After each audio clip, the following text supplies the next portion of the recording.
Senhor esteja convosco. Ele está no meio de nós. Proclamação do Evangelho de Cristo segundo Mateus. Glória a vós, Senhor. Naquele tempo, Jesus foi à região Cesareia de Filipe e aí perguntou a seus discípulos: quem dizem os homens ser o Filho do Homem? Responderam: alguns dizem que é João Batista, outros que é Elias, outros ainda que é Jeremias ou algum dos profetas. E então Jesus lhes perguntou: e vós, quem dizeis que eu sou? Simão Pedro respondeu: tu és o Messias, o Filho do Deus vivo. E Jesus, respondendo a Pedro, disse: feliz és tu, Simão, filho de Jonas, porque não foi ser humano algum que te revelou isso, mas o meu Pai que está nos céus. Por isso eu te digo que tu és Pedro, e sobre esta pedra edificarei a minha igreja, e o poder do inferno nunca poderá vencê-la. Eu te darei as chaves do reino dos céus. Tudo que tu ligares na terra será ligado nos céus, tudo que tu desligares na terra será desligado nos céus. Jesus então ordenou aos discípulos que não dissesse nada a ninguém de que ele era o Messias. Palavra da salvação. Glória a vós, Senhor. Celebramos hoje, irmãos e irmãs, o 21º domingo, 21º domingo do tempo comum, numa liturgia extremamente sugestiva e importante para a nossa experiência de fé, sobretudo, irmãos e irmãs, num contexto bem difícil, bem complicado do nosso.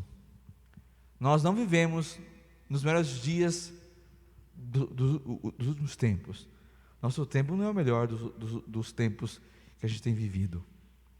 Nossos dias trazem crises fora da igreja, nossos dias trazem crises dentro da igreja. Nossos dias são dias de insegurança, de medo, de incerteza. Nossos dias são dias de desespero, dias de crítica, desânimo, dias de raiva. A gente sente raiva, algumas coisas que a gente escuta e vê, a gente sente raiva. Estamos assim. E para onde iremos?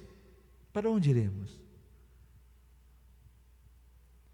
Na nossa experiência dessa noite, o Senhor nos convida a refazer a experiência de Pedro. Pedro, diante da pergunta de quem é Jesus, Pedro é inspirado. A resposta de Pedro é uma resposta inspirada. Tanto é que não é só uma resposta, é uma profissão de fé, uma confissão de fé. E é a confissão da igreja, é a nossa fé, é a fé que eu tenho, é a fé que você tem, é a fé que nós temos, a fé de que Jesus é o Senhor, que Jesus é o Salvador, que é nele e é para ele que temos que olhar. No tempo da crise, da dificuldade, da provação, da tribulação, dos dias difíceis, para onde iremos? Para quem olharemos? Quem seguiremos? Onde buscaremos esperança? Onde colocaremos a nossa fé? Como caminhar com segurança? Só em Jesus. E Pedro olha para Jesus e não vê mais Jesus. Há uns 2 domingos atrás, se eu não estiver enganado, há uns 2 domingos atrás, os discípulos olhavam para Jesus e tinham medo dele, porque pensavam que ele era um fantasma andando sobre a água. A resposta agora é mais madura, a resposta agora é mais firme, a resposta agora é uma resposta divina, de Deus. Olha para Jesus e não enxergam mais um fantasma, olha para Jesus e não enxergam um profeta. Eles repercutem o que dizem sobre Jesus, mas eles não entendem assim também. Talvez tenham chegado perto de Jesus entendendo dessa forma: é um profeta, é um homem poderoso, faz milagres para cá, milagres para lá, poderoso, é um curador, um curandeiro, milagreiro. E Pedro vai dando uma outra resposta. Olha para Jesus e vê o Salvador. Olha para Jesus e vê o Libertador. Olha para Jesus e vê o Messias, o Verbo encarnado. Ali Pedro tem essa experiência mais profunda da fé. Jesus, o Verbo encarnado. Jesus, a palavra eterna que se faz carne. Jesus, a palavra do Pai, que revela quem é o Pai, o projeto do Pai, o amor do Pai, o amor que salva, o amor que conduz, o amor que dá sentido à fé que se coloca nessa experiência. Este amor que me acolhe, esse amor que me ama, esse amor que me sustenta.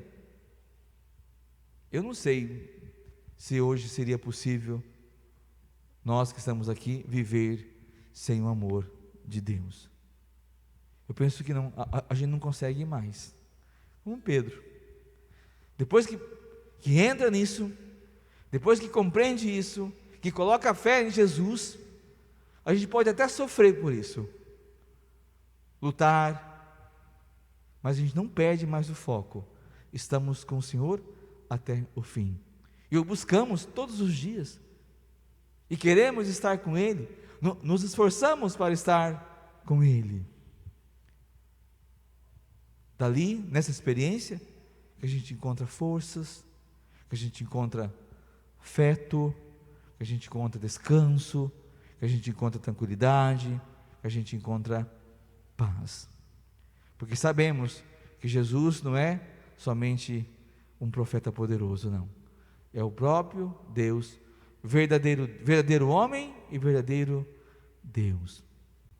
E é essa experiência, irmãos e irmãs, que nos ajuda a passar por todos esses momentos difíceis que estamos vivendo. Jesus, quando percebe que Pedro dá essa resposta profunda, e é uma resposta que o compromete, a resposta de Pedro compromete Pedro na sua própria resposta, porque é uma resposta de fé. Pedro agora é envolvido, Pedro agora é tomado por essa experiência de que Jesus é o Salvador, o Filho amado de Deus. E Jesus olha para Pedro e diz: Pedro, vou te dizer uma coisa, não foi ninguém que te inspirou isso não, tá bom? Foi meu Pai que te fez compreender tudo isso. Que o Senhor também nos ajude a penetrar profundamente nessas experiências. Eu lembro, já falei isso algumas vezes e vou repetir de novo. Eu tinha mais ou menos uns 24 anos, quando eu pude compreender a experiência mais profunda de Deus, e é uma experiência que muda a nossa trajetória, que muda a vida da gente, compreender que Deus é amor. Mas já tinha escutado aquilo 300 mil vezes, tinha ido na catequese, escutado que Deus é amor, em casa com meus pais, tinha escutado também, dos amigos também, mas entrava aqui e saía aqui, ou era só uma só noção na cabeça, de mente. Quando a experiência vai no coração, muda tudo, que é o que acontece com Pedro. O Senhor Jesus é o Filho de Deus, o amor, o Verbo encarnado. Que o Senhor nos ajude também a fazer essa experiência, porque isso transforma nossas vidas, e a resposta vai ser mais profunda a partir dessa compreensão do amor de Deus. Senão, meu irmão, minha irmã, a gente pode amar Jesus, conhecer Jesus, querer estar com Jesus, mas não vai passar na primeira crise, não dá conta, não vai dar conta, porque não está no coração Jesus, está só na mente. E aí, e o que está aqui na mente, muitas vezes é frágil, não significa nada, é só uma noção, como raiz quadrada. Para que serve aquilo? Se vive sem raiz quadrada, mas não se vive sem Jesus. É preciso fazer uma outra experiência.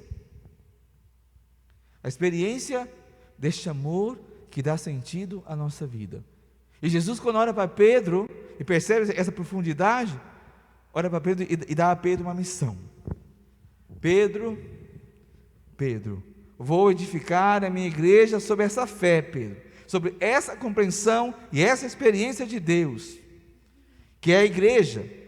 E sobre essa pedra, a minha igreja construída, nem o poder do inferno poderá vencê-la.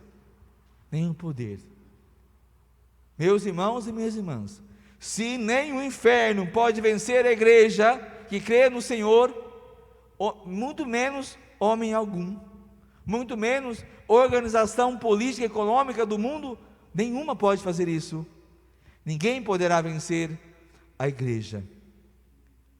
Nós somos agitados pelas notícias que a gente escuta da igreja. Essa semana, por exemplo, acontece lá no Japão e a gente sente aqui. Isso nos agita. Não tenhamos medo. O Senhor está conosco. A igreja do Senhor continua. Porque precisamos dessa fé.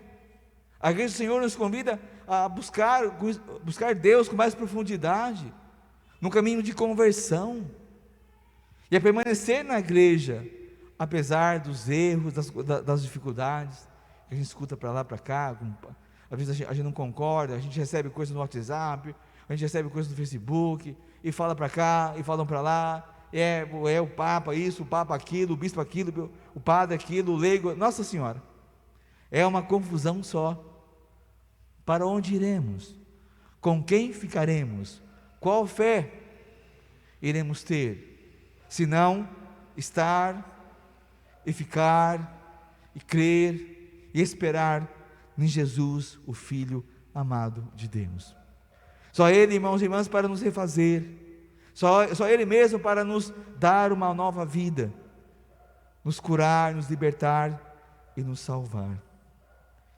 Que o Senhor nos ajude a buscá-lo todos os dias, a querer aprofundar mais ainda essa intimidade e essa comunhão, seja através de uma vida de oração mais firme, mais forte, seja através da leitura orante da palavra de Deus, ou dos sacramentos da missa.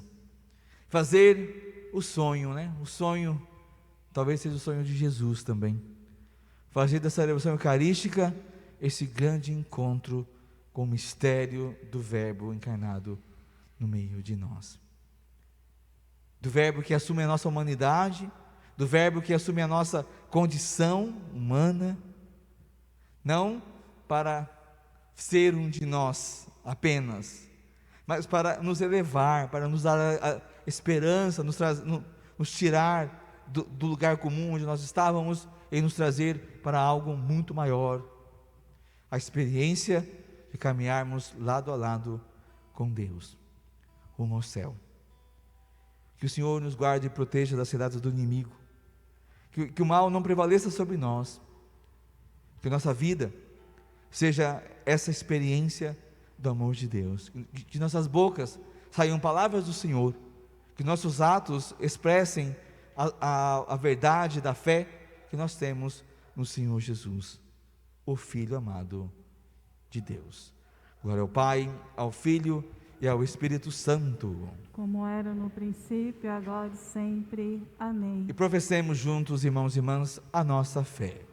Creio, Criador do céu e da terra, e em Jesus Cristo, seu único Filho, nosso Senhor,